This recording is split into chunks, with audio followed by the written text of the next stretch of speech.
There aren't as many Easter carols as there are Christmas carols, but that's one of my favorites.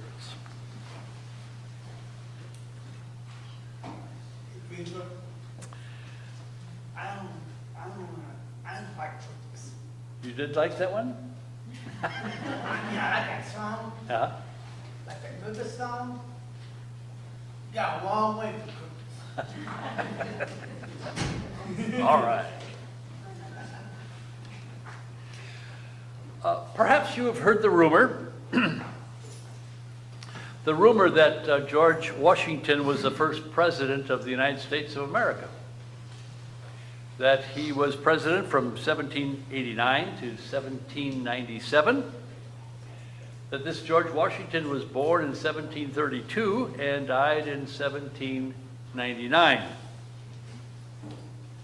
I say rumor because I wasn't there, and neither were you. I visited a house he was supposed to have lived in, a place called Mount Vernon, but of course he wasn't there when I visited his house. I've seen pictures of him, actually many pictures of him, not photographs, not even on Facebook, just paintings, many copies of paintings of this George Washington. I've heard many stories about him, crossing the Delaware, chopping down a cherry tree, a cold winter at Valley Forge. But I didn't hear those stories from any eyewitnesses, not from anyone who was really there. The stories about this person come from 5th and 6th generations of actual eyewitnesses hundreds of years after the fact. But I really do believe the rumor. The rumor that George Washington was alive in the 1700s, that he did live at Mount Vernon, and that he was the first president of the United States of America. You see, I trust the accounts of eyewitnesses, those who were there, who knew this man, and who passed on to us the accounts of his life. Now, you probably know where that introduction is going to go. As Christians, we are faced with similar challenges, being asked to believe certain things that happened when most certainly we were not there. The gospel lesson from John's gospel is a story of the reluctant disciple named Thomas. Some call him Thomas the Doubter, but I don't think that's fair. It's not doubt that describes him, but rather reluctance. As John tells the story, these disciples of Jesus gather in what they hope will be a safe place on the evening of that first Easter Sunday. First, Mary Magdalene and then others say that the tomb of Jesus is empty, that the body is gone, and that this Jesus, the risen Christ, has in fact appeared to Mary Magdalene. Talk about a dramatic change of fortunes from a dead martyr leader to the present risen Christ. No wonder they had gathered in that upper room that evening to try to figure it out. Try to make sense of what Jesus had said about what might happen, and then what will they do now? Well, as they are gathered together, Jesus appears to them again, and they believe. Well, Thomas wasn't there. Didn't get the memo about the meeting, perhaps, or maybe he was too busy, or maybe he was too busy grieving to be there on that first Sunday evening. So when the group gathers again a week later, Thomas the reluctant is there front and center. He's not going to miss another opportunity. And Jesus comes again, seeks out Thomas, inviting him to test his reluctance, his skepticism. And Thomas is convinced. He says, "My Lord and my God," which means he is fully now on board. Jesus will be the center of his life, my Lord and my God. And you see, then this introduces the continuing challenge for the church. For Jesus says to Thomas and to all of us who have lived since, have you believed because you have seen me? Blessed are those who have not seen and yet have come to believe. Happy are and blessed are those who come to believing without the benefit of seeing.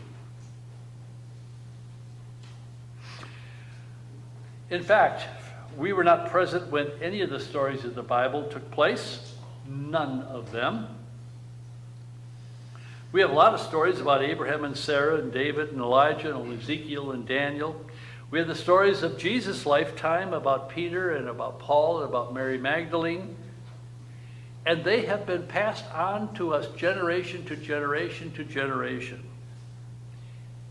Any eyewitnesses to any of those events are long, long gone. I read before from the letter of 1 Peter, this is the first century, and already there, the eyewitnesses are gone. Although you have not seen the risen Christ, you love him. And even though you do not see him now, you believe in him and rejoice with indescribable and glorious joy. So we could say that we are now in the age of the hand-me-down faith. We are in the age of the hand-me-down faith. Especially the stories of Jesus are entrusted to the faith communities of every generation, and we're one of them. And this is what we as congregations do week after week. We rehearse the stories that we have received about the things that happened before we got here.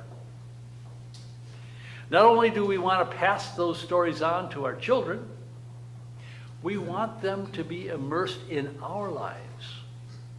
That even though we were not there, yet we have come to be enwrapped in the stories of our faith. And in doing that, there are a couple of challenges. First is the challenge of believing in events that happened before we arrived on this earth. There's a certain smugness about us that life started on this earth when we arrived. Not so. There was a lot of things that went on before we got here. And although we were not present for any of those biblical stories, just as we were not present for any of the things that happened in the life of George Washington, they happened. And we hear about them. And we have to decide what they mean for us and for our children. Thomas believed because he saw. And we believe because of the witness of others who have gone before us. We're in this trail of witnesses, and now we are part of that. But there's another challenge. I think it's even more daunting. We can say, all right, we'll go along with this. Jesus was, in fact, raised from the dead. And all right, we will come to understand that the power of life is greater than the power of death. We'll accept all that. But then the haunting question for us is, so what? So what? What difference has it made? What is discernibly different, better, because of Jesus' resurrection?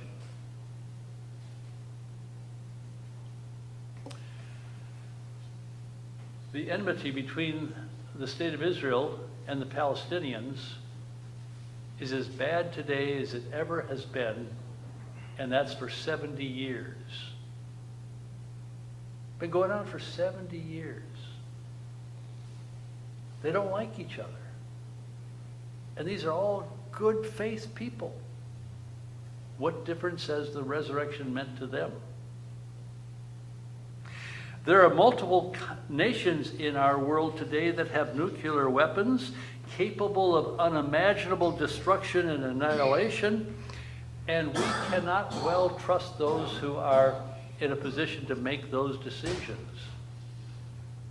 It's a frightful time. It is a rare day that goes by in this metropolitan area in which someone is not shot and or killed. And some of those people are completely innocent.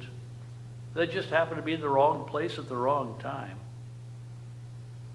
It seems that random acts of violence seem to overpower random acts of kindness every day. Every day. Where is the resurrection for those victims and their families and friends?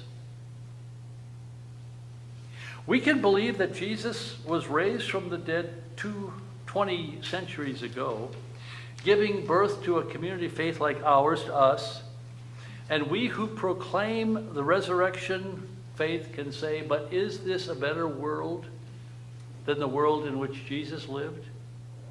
Have we gained anything over those 20 centuries? Let me offer a few ideas. It is a fact that the most humanizing of institutions around us were initially created by Christians, by church people, by people of faith, and in many cases, the followers of the risen Christ. The first hospitals, healthcare facilities were started by the church. It was the mission of these people to say, the sick, the dying need to be taken care of. Homes for orphans, for the elderly, for children, were for the most part begun by church folks. Resurrected people who said, we need to make this a different and better world. Homes for the mentally challenged, for the physically handicapped, were created initially and staffed by people of faith. That's how they came into being. It is true that the Christians in the past have talked a lot about the future day of the Lord, the time when the risen Christ will return, drawing all people to himself.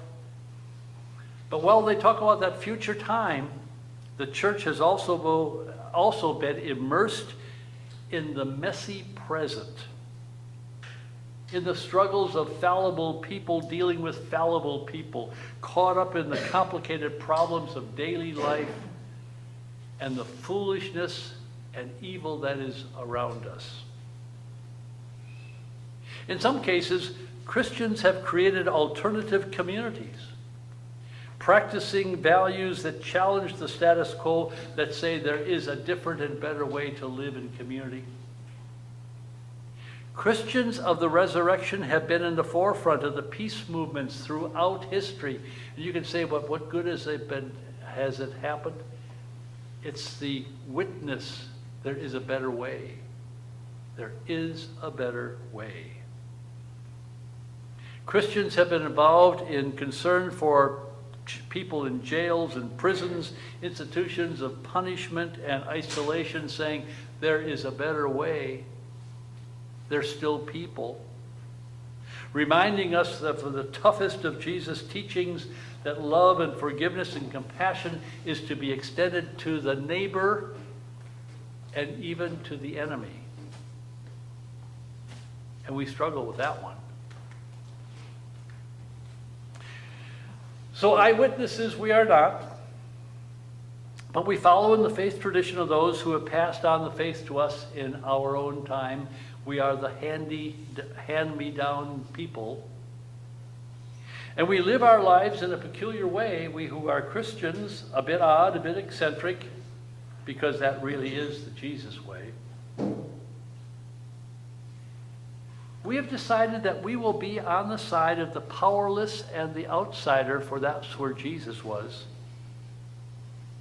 That we will find new ways of sharing our much with those who have less, because that is the Jesus way. That we will speak a kind word to the discouraged, We will reach out to those who have stumbled, forgive those who have wronged us, love the forgotten and the alienated when it's not convenient. By doing such things as the guiding principle of our lives, the risen Christ can be as present in this world as the risen Christ was present to Thomas in that upper room. You see, Easter, Resurrection Day, is more than just a movable day of the calendar that is to be observed for a moment with lilies and candy. Easter is a mindset. Easter is a living mantra. Easter is a living principle. Saying good wins. God wins. The earth wins. That's the story we have inherited. And that's the story we are seeking to live out in our own lives and to hand it down to those who will follow. Amen.